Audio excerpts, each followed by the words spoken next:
हमारे मानवीय जीवन में सद्भावना से बड़ा कोई तप नहीं। समस्त भूत प्राणियों के प्रति अगर हमारे जीवन में सद्भावना होगी तो ठाकर जी बहुत जल्दी रीझते हैं। सद्भावना से क्या होता है, जीवन के अंदर दिव्य सुगंधी आती है। तो जगत में किसी भी प्राणी के प्रति कभी भी अपने जीवन के अंदर ईर्ष्या मत आने देना, दुर्भावना मत आने देना, वैर और विरोध को मत आने देना। दूसरों की वस्तुओं को, दूसरों की संपदा को मल मूत्र की तरह समझकर दूर से ही उसका त्याग कर देना। हमने तुम्हें सबसे पहले यही बताया है कि लाडली की क्या परिपाटी है, सेवा, प्रेम और त्याग। प्रेम देना ही जानता है, किसी से लेना नहीं जानता।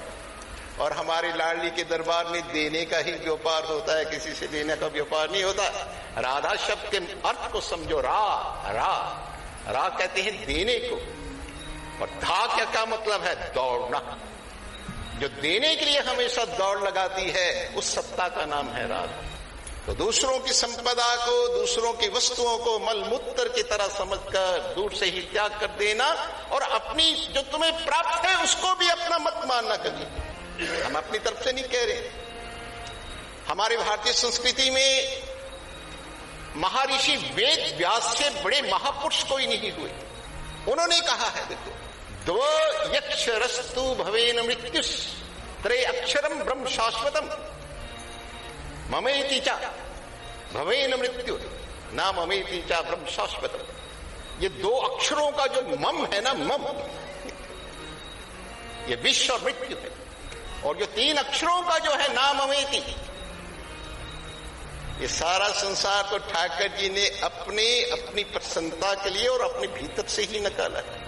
भगवद गीता में ठाकर जी ने कहा है कि संसार की किसी भी वस्तु के ऊपर अगर प्राणी अपने अहम तत्व, मम तत्व की छाप लगाता है, ऐसे प्राणी के अंदर जीवन में कभी भी सद्गुणों का विकास हो नहीं पाएगा। अहम ही सर्व यज्ञ नाम भुक्ता चा प्रभुरेव चा।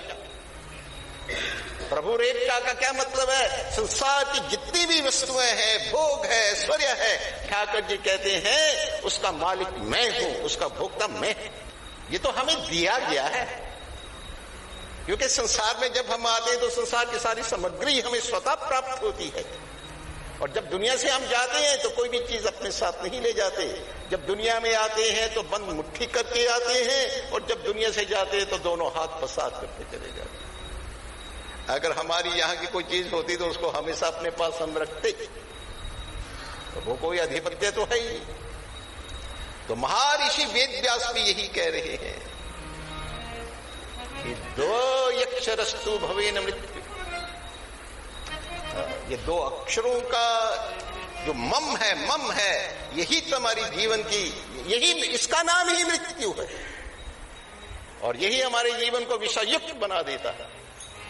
फिर जिसके अंदर अहमता ममता की छाप होगी, वो वस्तु अगर ठाकर जी के आगे तुम रखोगे भी तो वो अशुद्ध मानी जाती है। ठाकर जी उसे स्वीकार नहीं करते। तो इस जगत के अंदर किसी भी प्राणी के प्रति हमारे जीवन के अंदर दुर्भावना नहीं होनी चाहिए, वैर नहीं होना चाहिए, विरोध नहीं होना चाहिए। भाव शुद्धि के बना किया हुआ जो भी तुम्हारा कर्म है, ज्ञान है, ध्यान है, कुछ भी है, योग है, भक्ति है, वो सब व्यर्थ चली जाएगी, वो फलीफूलित नहीं होती है। वेद का एक मंत्र आता है कि जगत में हमने कैसे रहना। देखो, वेद हमारे मानवीय जीवन की एक आचार संहिता है। वेद किसी मनुष्य के द्वारा लिखी हुई पुस्तक नहीं है। वेद ठाकर जी की शाश्वत वाणी है, सनातन वाणी है। तो वेद देखो क्या कह रहा है, जगत में कैसे रहना है हमने। सत्यम भूत हितम प्रोक्तम, ऐसे रहना है, सभी का कल्याण हो, सभी का हित हो, सभी का लाभ हो, सभी का भला हो। हम किसी के भी दुख और अपमान का कारण ना बने। तो दूसरों के हित, लाभ, कल्याण का ध्यान रखते हुए जगत में हम धर्म मर्यादा के अंदर रहते हुए अपना व्यवहार करेंगे, तभी हम आत्मनिष्ठी कहलाएंगे, तभी हम धर्मनिष्ठी कहलाएंगे, तभी हम सत्यनिष्ठी कहलाएंगे, तभी गुरु और गोविंद की कृपा के पात्र बनेंगे। नहीं तो अगर तो मृत्यु के समय याद रखना, ना गुरु सहाय होंगे ना गोविंद सहाय।